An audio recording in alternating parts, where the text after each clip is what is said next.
Ready? Okay. All right, we will call the meeting Like to 3 order. months It ago, is wasn't 7:09. Oh, 3 weeks, yeah.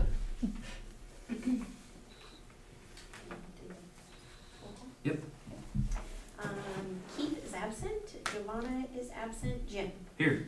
Randy, Here. Jeff, Yes. Jason, Here. and Terry. Here. Yep, we've established the. I pledge allegiance to the flag of the United States of America and to the republic for which it stands, one nation, under God, indivisible, with liberty and justice for all.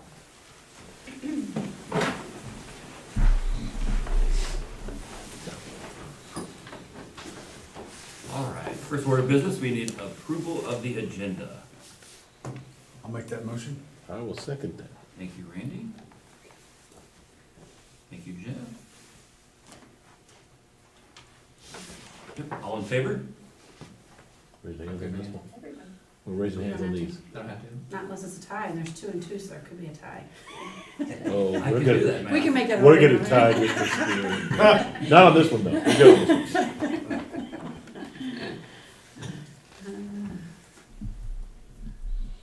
All right, next thing. No recognitions, am I right? Right. Okay. Approval of minutes. Bills, there we go. Consent agenda, so we'll do Yep. it all as one. Yep. There we go, okay.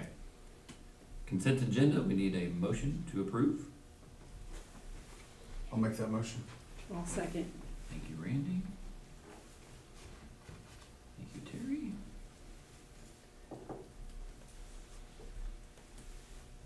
All in favor? Thank you. Okay. Action items, first one is the approval of resolution calling for the appointment of a Blue Ribbon Commission to study Missouri's funding formula. Correct. So there's a group of superintendents who have gotten together, and now our associations that support superintendents are backing it. And essentially, it's just trying to bring attention to the fact that in the state of Missouri, we aren't going to be able to maintain and truly focus on teacher retention and salaries until the state formula changes. Local schools are going to local tax revenues to raise local tax revenues to try to increase. But the big concern is when you look at cost of living index, the state formula isn't even living up to that, and that there isn't any change. And the way the foundation formula is, there's no room for it to grow and change unless they make a change to the foundation formula. So this is just a resolution saying that our school and our schools board supports that we think from the state level, DESE, that there needs to be a blue ribbon commission that looks at how we can change the foundation formula to present it to legislation next fall. So this would just be our school saying we support that. Which I obviously support that. I mean, when we look at state funding for our district, state funding through the years and the trajectory is going down. And I when I did a presentation, was that October, November, just on the financial status of our district, that was one of the big things is we used to be so much more, we used to be almost 60% state funded, and now we're more local funded than we are state funded. Just because with costs and everything going up and the state funding just isn't changing, if anything, it is decreasing. And there was a Blue Ribbon Commission. This was one of many things that they recommended as well to try to recruit and retain teachers. It's, as I shared earlier, it's crisis mode. Yeah.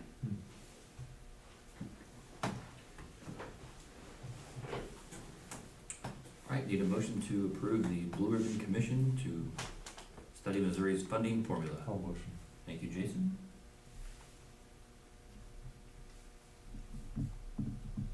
I'll second.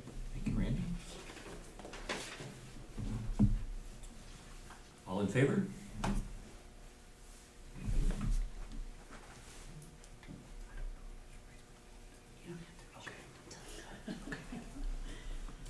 All right, next item. The approval of giving 5 years of service steps to staff members who qualify. So last month, what we brought, and I shared with you guys 2 different plans of what it would look like if we gave 3 steps or 5 steps. This is giving to staff who, when we hired, we capped them at 10 years. So our common practice is to only allow staff to bring in 10 years. So if we hire a veteran teacher, we would start them at step 11. They may have 20 years experience, but we would only start them at step 11. Most school districts are moving away from that to try to hire the most qualified staff and to be competitive in who we hire and who we're allowed to hire. Board policy says it's superintendent discretion. So we would like to start practicing hiring the best candidate who may have more years than 11 years of service and allowing them to bring all those years in. But in order to do that, we need to make that equitable to our current staff. So this plan would give them 5 years this year, and then hopefully we can give them 5 years the next year and catch them to where they would be. Most of the staff, 5 years is gonna get them there. There's a few that we would need the next year. But it allows them to advance, so our board policy says they can only advance one step, unless it's approved by the board for a specific reason. So these would be the steps that we would give, allowing 5 years for this year. So the financial impact to the district is $79,250 is what that will cost us to allow our current staff to bring in, who didn't get to bring 5 years in this year. And then next year, if we allow another 5, hopefully it will catch almost everybody up. And there's a lot that are sitting at like 7 or 8 years, so if we do 5 this year, they would only need to do 2 or 3 the next year. I think it's a great idea to, Affects 26. whatever we can do to help.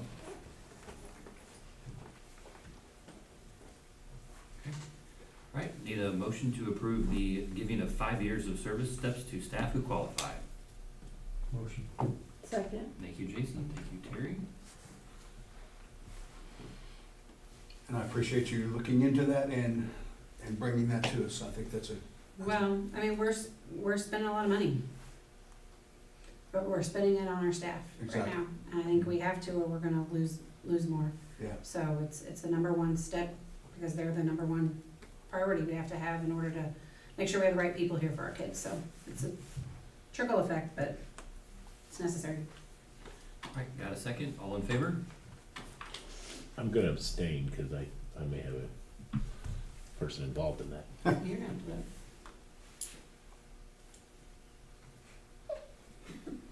Do I have to abstain? I'll probably have to abstain.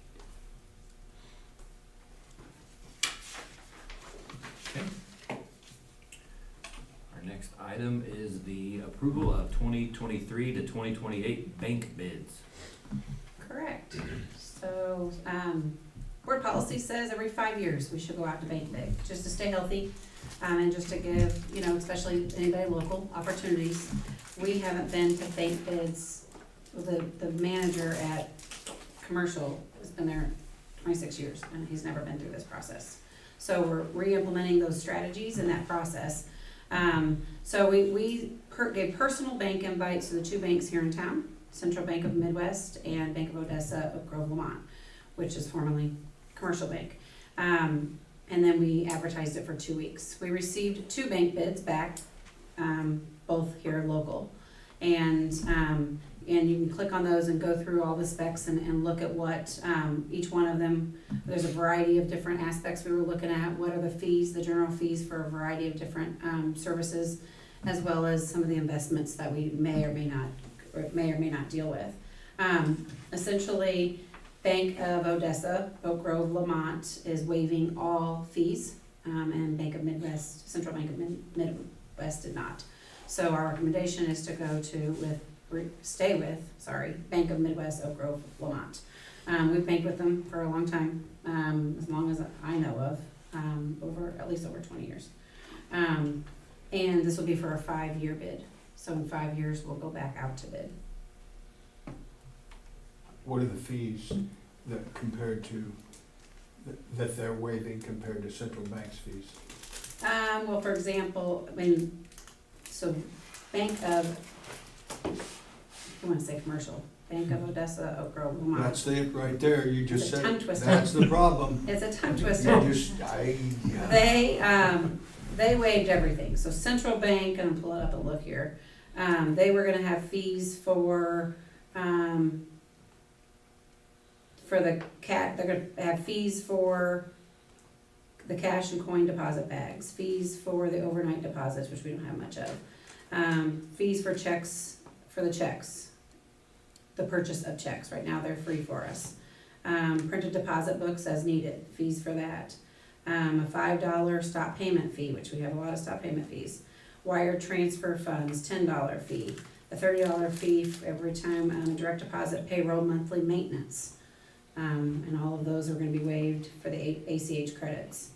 And they were giving us a 25% discount. It's still $30 every month for that. So, I mean, we would acquire several $100s a year. Wire transfers, $30. Same day premium fees for HCA, 75 cents. $8 for return deposit. $50 for e-deposits. So there was quite a bit of fees they were gonna have in there. And Bank of Odessa, Oak Grove, Lamont is waiving all of those, which we could probably still call them commercial. Google? I call them my former bank, Your former bank, yeah, for that reason. for that reason. It's worth the savings to say we bank with Odessa. Well, and for ease of things, it's a pain to have to change, but we have to, it's fiscally responsible to go out to bid every 5 years. Oh, yeah. And this becomes public document, so maybe Central Bank of Med- Midwest. Central Bank of Midwest will see what got approved this time, and maybe next time they can change some of their bidding processes. And it is true that there were about a 2-year span that we were with, then it was Bank of Jacomo. Other than that, we've been with the commercial bank of Oak And- Grove. And they do quite a bit to support the school and the community. They give a lot of donations to us. They've helped with the scoreboard quite a bit, and anytime they have it, and they even said if anytime there's a big project, if we have another, that they wanna be a part of that. So they do support us. Coach, we're not changing these signs, right? No, correct. Good. I say, I just, Proudly sponsored by the Bank of Odessa. Well, technically, they're the Bank of Oak Grove for us, right? I keep saying it. Won't change anything. Jim, do you want his head to pop up, please? We'll be all right. We need a motion. All right, need a motion to approve the 2023-2028 bank bids. Motion. Thank you, Jason. I'll second that for the financial savings. I also second Coach's sentiment. Thank you, Jeff. All in favor?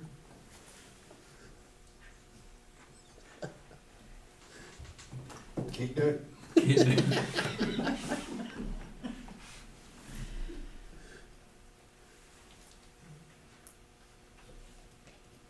I will go down as opposed. Got it. Note taker noted. All right, next action item is approval of our 23-24 breakfast and lunch prices. So we'll do it now so that we can get all those prices and handbooks and our new software. So recommendation is to increase across the board 5 cents, what our current prices are. So what you have listed would include that 5 cents. So K-12 breakfast would be $1.90, K-5 lunch would be $2.40, and 6-12 lunch would be $2.60. So that is with that 5 cent increase for next school year.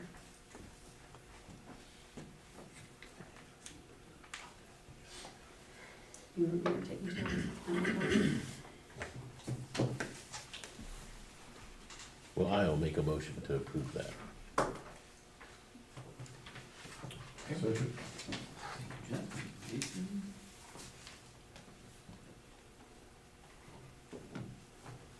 All in favor? Thank you.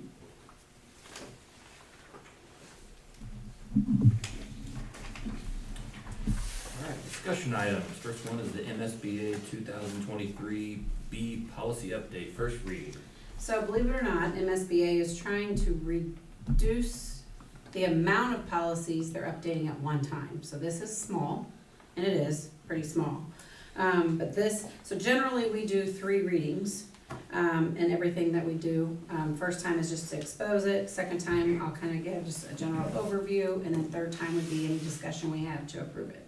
So this would give us May, June, July, and move forward and approve it. The main bulk, well, almost all the bulk of this has to do from Senate Bill 681, which is all of our reading provisions, that changes that were made in our reading assessment and reading success plans for our students going forward.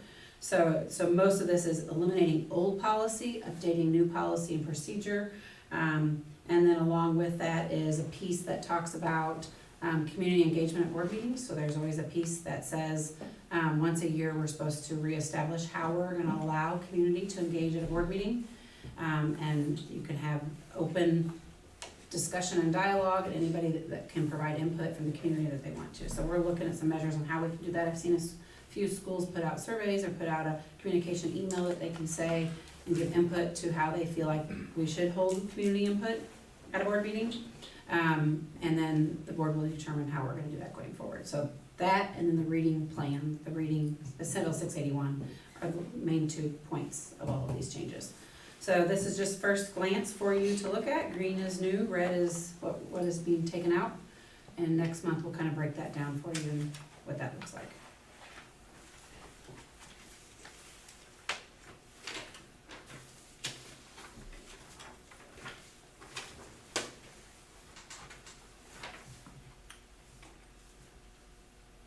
Thank you.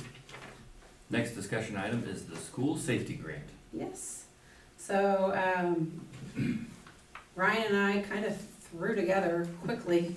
DESE came out with, the state came out with school safety funds, so DESE came out with a process for schools to apply for a school safety grant. We qualified to apply for $250,000, so we didn't really have time to go get, you didn't have time, we had 3 weeks to do this, so we just kind of ballparked, and Ryan had already been working on some of these, just estimates, trying to figure out what some of these costs would be, because they're needs of the district. But ultimately, we threw it together, put it in, and we got the grant. So we have $250,000 to spend in school safety. So it's gonna be a pretty busy summer. We wrote $75,000 to be for surveillance equipment, which is security cameras and softwares to enhance. We're just an old system. There's a lot of places that don't have cameras that need them, but then also it's not all on the same system. So we're gonna work on upgrading that. $20,000 for our alarm system, so that all of our buildings can be locked down and alarmed at night, or anytime. $95,000 for access control, which is badge system and buzz-in system, so that allows us to monitor who all has keys to the building and who doesn't. So instead of keys at main entrances, just have a badge access control system. $40,000 for safety fencing around our playgrounds and the pond. And then $20,000 for Safe Haven film, which is a bullet-resistant film, to go at front entrances where we don't currently have that. So any of the new entrances, that's standard in your new entrances, but not in any of the older ones. So $250,000 will go fast, but we're excited to, and that's not a match grant, that's 100%. So that actually, in May, they'll give us $250,000 for us to spend on and report how we did it. So we're real excited to have that opportunity and get some good equipment for school safety. Thank you guys for doing that, that's awesome. And along that too, Tom is looking into we're looking into a safety software that is an alert system. If there's ever any medical crisis or drill, or there's a variety of things. The state did come out and offer one for free too, so we're looking at the two and the difference. But it would be a tool that all staff would have to be able to alert, instead of sending an email or going to a phone wherever they're at. They can just send an alert or get an alert that, hey, this wing's on lockdown because of a medical emergency, or if there's a dangerous threat to the school. So we're looking into that as well, hopefully with some of this money. Awesome. Next discussion item is the legislative update. It's interesting because that Senate Bill 681 last year, full of unfunded mandates, a 166-page omnibus bill. The state legislature is an interesting beast. This was a very interesting session. There were the consolidated school districts of Greater KC, which we are a member of, and we have a lobbyist for. Steve Carroll has been around for a long time, used to be a legislator himself. Actually, Missouri Retired Teachers Association has hired him as a lobbyist as well. And he shared with me this was just unique. It would be nice, for MRTA or the consolidated school districts to take credit for some of the reasons legislation wasn't passed, but you could probably give credit to Senator Rick Bratton, Senator Bill Eigel, and Senator Moon, because they're all nuts. And they didn't, since they didn't get their candy, nobody got candy, so I'm being sarcastic, but not really, because that's kind of, they filibustered bills and very little made it through. And the good news of that is that no open enrollment, it didn't pass, no critical race theory limitations passed, and no offense to parents, because parents have Bill of Rights. They've had rights since public schools were started in the 1800s. But this was just an arduous process that would have been placed on public schools. Again, fortunately, that didn't pass. There were a number of hits at property taxes that would have dramatically affected school districts who are trying to make up for lost revenue by going to local revenue that fortunately didn't pass. The positives, I think with Senate Bill 20 passing, that will allow teachers with 32 that retire at 32 or plus to get 2.55 in their retirement. That's a significant amount when it's looked over the entire retirement career. It also extends the critical shortage from 2 years now to 4 years, which will, in a time period where teachers are hard to come by, hopefully we can look at getting retirees to come back and fill some of those roles. So that's a big plus. And the positive side, through appropriation bills, it's kind of interesting. There were like 2,500 bills filed, and only 43 of them are sitting on the desk of Governor Parson right now, which seems, one, I think it's bizarre that there's 2,500 bills filed, but among those 43 appropriations bills that will fully fund, and by fully fund, there's a clarification, because fully funding transportation is fully funded is at 75%, but it's better than 7 or 17, which has been through years. And then also we'll fully fund the formula. Again, the formula is based on 2005's standard adequacy target, which is why the Blue Ribbon Commission and all that. But there were some positives, and there were monies added for safety and public safety and school safety and those kinds of things. And so it'll be interesting. Those are good things, but unfortunately, I think looking ahead to next year, the things that we were worried about will probably be back again. And again, there's no charter school expansion, there's no voucher expansion, and that was on the cusp as well. So it'll be interesting, but we can breathe now. A little bit. Good stuff. Thank you. All right, next discussion item is administrative update. Michelle. I feel like it's been a long time since we've been here. The playground finally got done, so that's exciting. If you guys haven't been to see it yet, come see it. It's awesome. The kids have loved it. We had our water day the last day. It was fun. We were all soaking wet by the end of it.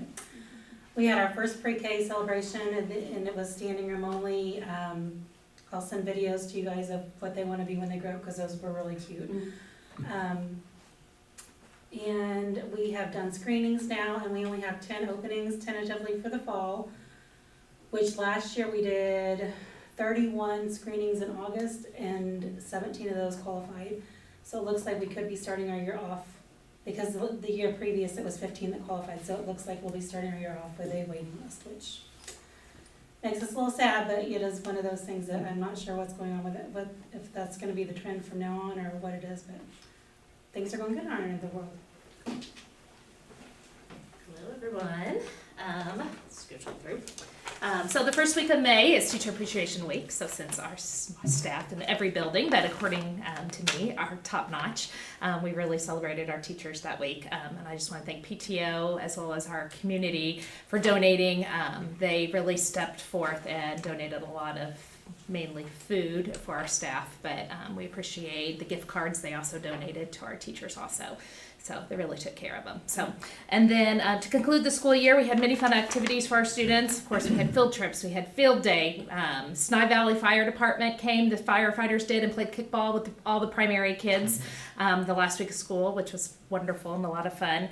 And then also we took our second graders over to the elementary for their tour, so they get a little bit of taste of what next year's going to look like for them. So, and then summer school's coming up. We'll start that next week, and I have my numbers of who's enrolled. We currently have 10 early childhood kiddos who will be attending, 86 incoming kindergartners, 44 first graders, and 44 second graders enrolled.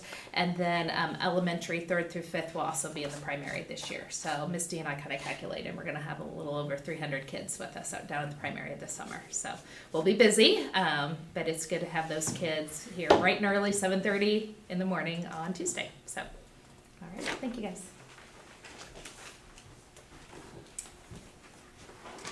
Elementary, I'm going to start off by saying thank you to the foundation. We rewarded 12 teachers this year with grants from the foundation on Thursday. Very appreciative for that support, excited about that and what they're going to be doing with those grants in the upcoming year.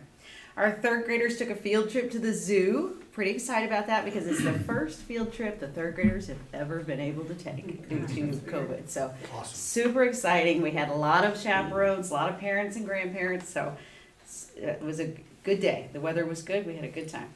Our 4th grade classes have been working with Sny Valley Fire Department all year. They've been coming into our classrooms and doing lessons with our 4th graders throughout the year on fire safety, 911, an assembly with a 911 operator, and talked about how you handle emergency situations. And that all culminates at the end of the year with a field trip to the fire department. They get to play in the fire hose water, and they shoot down pretend fires, and they just had a really great time. We celebrated our 5th grade students with a graduation walk on the last day of school. They walked our hallways as our 3rd and 4th grade students and staff cheered them on. So super excited about that as we played Pomp and Circumstance on the intercom. Summer school begins next week, as Laura said. We will be housed at the primary this year. We have 105 students, incoming 3rd, 4th, 5th grade students. 105 students that are enrolled. It does start next Tuesday, and we run 7:30 to noon. So we're excited about that upcoming activity. Thank you. All right. Good evening. I wanted to also thank PTO and the organizations that contributed to our Teacher Appreciation Week. And celebrate our teachers at OGMS who are great and do a great job. We also had our end of the year activities. Our 6th grade and our 8th grade both went to main event for their end of the year field trip. And then our 7th grade ended up going to the zoo, so they ended up getting that in. We had to reschedule a couple times because of weather, but they really had a good time. And again, our kids were very thankful to be able to go on field trips again and enjoy those types of things. And then our 8th grade finalized their year with their 8th grade dance, which went fantastic. I want to thank all the parents and folks that helped with that and volunteered and brought in food and decorations. It went fantastic. Kids had a great time. And then looking forward to this summer, we are going to offer our 6th grade academy, which is a great transition program for our 5th graders coming on. We have about 100 kids that are going to be involved in that program this year. We have roughly 65 students, incoming 7th and 8th graders, that will be in our summer weights and physical fitness classes. And then we also have about 30 students that will be in our remedial program at the middle school for summer school. And then also the high school remedial classes, which I think there'll be about 60 students from the high school that will also be at the middle school during that time. So that's kind of our focus for this year, but end of the year went great. Looking forward to next year already and trying to get summer school going. So, thank you. At the risk of sounding redundant, we too would like to thank PTO. We were able to feed our staff again several days and several gift cards handed out to them, so we appreciate everybody's efforts in making that happen. Also want to say thanks to public and you all for attendance at our graduation ceremony. Appreciate everybody's patience and understanding with the delay in time so that we could get our track folks there. Tossed about maybe making a permanent time change to that to make it a little bit later so that we don't have to worry about those kinds of issues, but we're still thinking about that. And also, since we won't have valedictorian and salutatorian anymore, we'll have a new format next year, so still working on exactly what that will look like as well. Our summer academy, as Mr. Kemp alluded, remedial kids will be housed at the middle school this year for summer academy, and then our enrichment classes that we have will be at the high school because they're a little bit different schedule than the remedial kids. So we have trig, personal finance, health, and speech that will all be going at the high school. And then, of course, a good segue into Coach Selke is our summer weights program will be at the high school as well. Mr. Selman, is I know there, it seems like there's a lot less schools at Community of Christ. Do they call like they used to and say, we've got other dates open, or, I was just thinking, I get where you're going with it, because on that Saturday, that's gonna be, it's just gonna be. Always going to be something Yeah. going on, yeah. Yeah, Unfortunately, every district tournament seems like is on that Saturday. yeah, exactly. And that we had, so we were just fortunate enough not to play in, well, we played soccer, but not baseball. No, Kara hasn't told me any differences up to this point. In fact, I emailed her after the ceremony, and I know she's still busy with everything that's going on, so I haven't heard back from her yet, but that's a question I can ask for Well, sure. and just historically, we graduated, well, in the old days, we graduated in gym, but then ever since 2000, we've been in Community Christ except for 1 year. Right. Then, and we had a weeknight, and she just gave us a Saturday night, and I just jumped on it because I thought it'd be great, but then when you start thinking about everything that lands on Saturday, and it could be baseball, track, and soccer. Track, well, actually, for track next year, they're moving class 3 up with class 1 and 2 next year, so everything's bumped up 1 week. Yep. So it would be Sectionals sectionals week instead. next year instead of districts, which sectionals most likely would be Less not in kids. Buffalo, Yeah, but Yeah, probably in Far Warrensburg away. is most Mhm. likely. So that will help with. Hopefully, we have a big conflict with a lot of kids going to sectionals, but the location I think is going to be closer for sure. So, I hope. so this is another thing that you started that now you're looking back saying we should do differently? yeah. Well, It's like the third or fourth thing. I made a lot of Okay, mistakes. I think we have a list. Yeah. Can you make sure Keith adds that to the list? Well, and one of the things. Of things you started now you wanna change. And, well, at one time we looked at Sunday too, but then one time we did it, and it was Mother's Mother's Day, Day, and that yeah. didn't work, and, but, you know, this also, cause it pulls our staff in on a Saturday as well, Mm. and so I'm just saying, if we could get a weeknight. well, and I don't know that the 8 o'clock time is any better because then you run up against Project Grant, Right, trying to get out of there, yeah. so. We're working on it. Yeah, but you're right, Yeah, I got a long list of mistakes. I know, but you're not afraid But to I'm not change making them anymore. You're not afraid to change them, so I'll give you credit for that. Going along with the summer school stuff, we have, I believe, 188 kids signed up for summer weights in high school right now. So that's a great number. Offering 3 sessions again, like we have in the past. Summer schedules are pretty full right now. Basketball is going to be hosting a lot of camps and leagues, and trying to do a fundraiser that way. That'll be their fundraiser, is hosting some league nights here in June. And so summer's packed. We do have that master schedule out on the website with everything on it, with the track being redone, and then bleacher repairs in the high school and middle school, and I think a little bit in the elementary as well. So I think we pushed that back to July since a lot of the basketball stuff's in June. So that shouldn't be too big of an issue, but hopefully the track goes smooth here coming up real soon. And So what's the thought on that? It starts the 28th? Twenty-six, like. Friday, isn't it, Tom? Supposed to be right now, we're gonna be here Friday. Friday. Okay. 26th And then if it goes well, it'll be down 6 Yeah. weeks? A week. A week? Goes good 1 week. Okay. Goes bad a long time. And bad means time and money, Yes, yes. so we're hoping it's all good. Currently trying to schedule some home track meets for next year, working around the track schedule, trying to find a date that works. Probably going to host 2 middle school and 2 high school, basically a quad or an open, and then an invitational for both. So I think we have some dates lined out for those, trying to get some teams wrapped in for that. And then lastly, congratulate Addison Hayden, qualified for state track this weekend in the 100 and 200. That's 2 years in a row for those two events. And then Aaron Smith finished, I think, tied at 24th at state golf, which is about, last year he was in the 40s, I think. So hopefully next year he bumps up and gets that all-state honors next year. So. Good. One small change that we made in admin, as we were talking about, we're having a new student information system, new science curriculum, a new safety module, some mental health training at the elementary and primary. Our concern was we only have 3 PD days at the beginning of the year.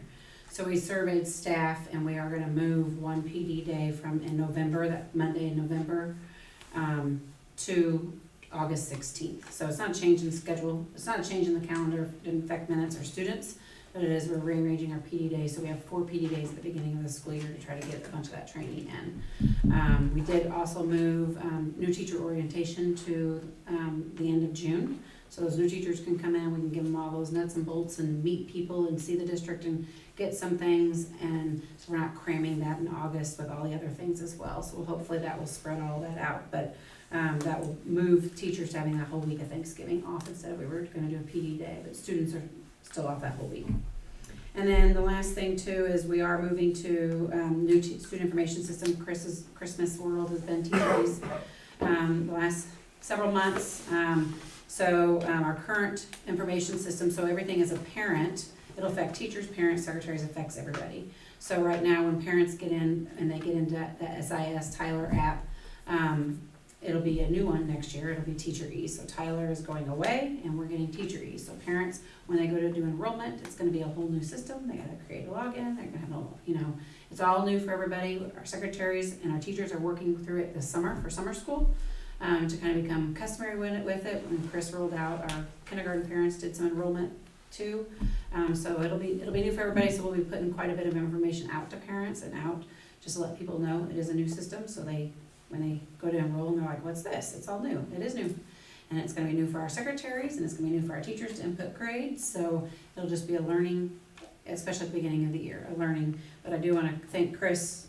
Chris and Lisa Reeder have done a lot of training and a lot of time meeting and then individually meeting with small groups of teachers and secretaries. And today they met with admin and just trying to get everybody to know as much as they can before it's just live. So you may need that mental health training for all the staff in trying to transition to this new We're program. gonna all really want that week off at Thanksgiving. That's what it's gonna come down to, so. But it's good. And then other than that, Tom's been working hard on some facility stuff for summer. A list of repairs and projects to take on. He's kind of taken that on himself. He enjoyed the construction all last year so much that this summer he's working on all that, but it's appreciative because it does take off from Jeff, so he can focus on custodial and getting buildings around and getting buildings ready. We have a full mowing crew right now, so we're super excited about that. We didn't have to contract that out, thanks to the Kemp family, because 2 of the 3 were the Kemp family. But it looks Keeps great. them out of Tracy's It hair. looks fantastic. Every time I pull up, there's somebody out mowing and growing, and it looks nice. So summer is in full swing, and we've got a lot of things going on in the summer already to start preparing. Elementary's getting all new student desks and chairs, and they're ordered, so they should be here fairly soon, which is much needed and will be exciting. But we'll have a whole bunch to get rid of. That's another one of Tom's summer projects, is we're decluttering, we're trashing and trading and selling and Heard any financial apologies from Jay Dunn? nothing. Haven't heard a word. Have you? No. No. I haven't Need heard to a word. poke that bear. I haven't heard a word. Yep. Other than that, welcome to summer. It doesn't slow down too much. School's out. Next meeting? Next meeting is June 26th. June 26th. Need a motion to